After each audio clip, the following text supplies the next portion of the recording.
The prominent atheist philosopher Daniel Dennett denies that it has any theological importance. Dennett agrees that the universe has a cause, but he thinks that the cause of the universe is itself. Yes, he's serious. He thinks that in the ultimate bootstrapping trick, those are his words, the universe created itself. Now, somebody needs to say that the emperor is wearing no clothes. Dennett's view is patent nonsense. Notice, he's not saying that the universe is self-caused in the sense that it is eternal and beginningless. No. He's saying that at some point in the finite past, the universe brought itself into existence. But this is clearly impossible, for in order to create itself, the universe would have to already exist. It would have to exist before it existed, which is a self-contradiction. So that Dennett's view is patent nonsense. It is logically incoherent. The cause of the universe must therefore be a transcendent cause beyond the universe. This cause must itself be uncaused, because we've seen there cannot be an infinite regress of causes.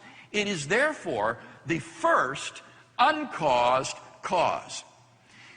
What properties, then, must this first uncaused cause of the universe possess?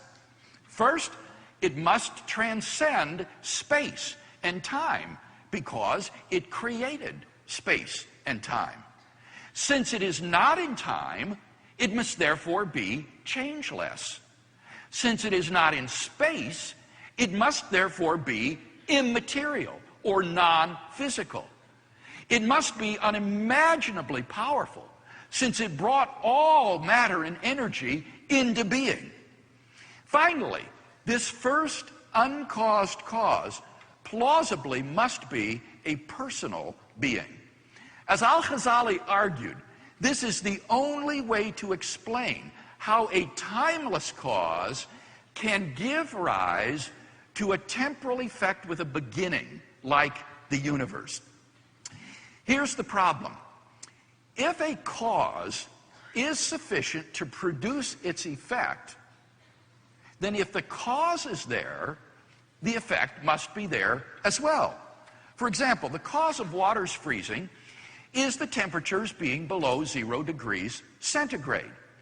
If the temperature has been below 0 degrees from eternity past, then any water that was around would be frozen from eternity past. It would be impossible for the water just to begin to freeze a finite time ago. Once the cause is given, its effect must be given as well. Now, the cause of the universe never began to exist, since it is timeless. So why isn't the universe beginningless as well? Why did the universe come into being only about 13 billion years ago? Why isn't it as beginningless as its cause?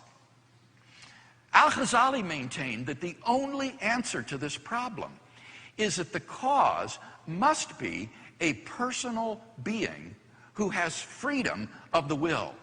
His creating the universe is a free act of the will, independent of any prior conditions. And thus his creating of the universe can be something spontaneous and new.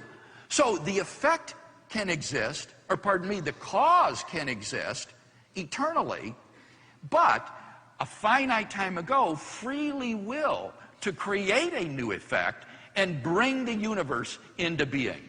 And thus we are brought not merely to a transcendent cause of the universe, but to its personal creator.